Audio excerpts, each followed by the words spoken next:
BB స్కూల్లో third class చదువుతున్న నలుగురు బెస్ట్ ఫ్రెండ్స్ వెంకటేష్, దర్శన్, దుర్గా మరియు లక్ష్మి.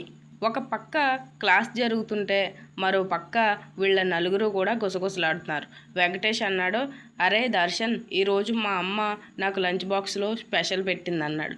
అప్పుడు దర్శన్, అరే ఏం పెట్టిందిరా మీ అమ్మ ఈరోజు అని అడిగాడు. వెంకటేష్, నేను చెప్పను, మీకు సర్ప్రైజ్, మీరే గెస్ చేయండి అని అన్నాడు. అప్పుడు దర్శన్, దుర్గా మరియు లక్ష్మి ఏమిటబ్బా అని ఆలోచించడం మొదలుపెట్టారు. ఈలోపు మేడం చూసి సైలెన్స్ అన్నారు. భోజనం సమయం అయ్యేంత వరకు ఎదురు చూస్తున్నారు. ఈలోపు భోజనం బెల్ మోగింది. వెంకటేష్, దర్శన్, దుర్గా మరియు లక్ష్మి భోజనం చేయడానికి బెంచ్ మీద కూర్చున్నారు. దర్శన్, దుర్గా, లక్ష్మి బాక్స్ ఓపెన్ చేసి బెంచ్ మీద పెట్టి తింటున్నారు.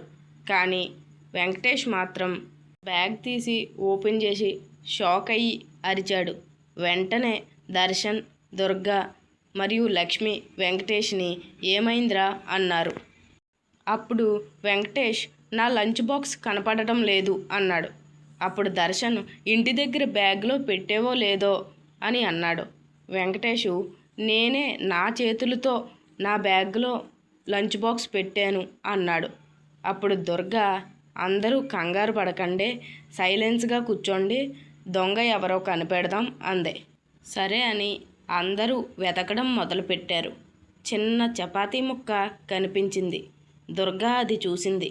మిగతా ముగ్గురికి కూడా చూపించింది. అది చూసి నలుగురు స్నేహితులు కూడా చపాతీని అనుసరిస్తూ వెళ్ళసాగారు. నడుచుకుంటూ క్లాస్ రూమ్లో నుంచి బయటకు ప్లేగ్రౌండ్లోకి వచ్చేశారు. ఒక చెట్టు వెనకాల వెంకటేష్ లంచ్ బాక్స్ కనిపించింది. నలుగురు స్నేహితులు కూడా దగ్గరకు వెళ్ళి చూసేసరికి ఒక చిన్న కుక్కపిల్ల వెంకటేష్ లంచ్ బాక్స్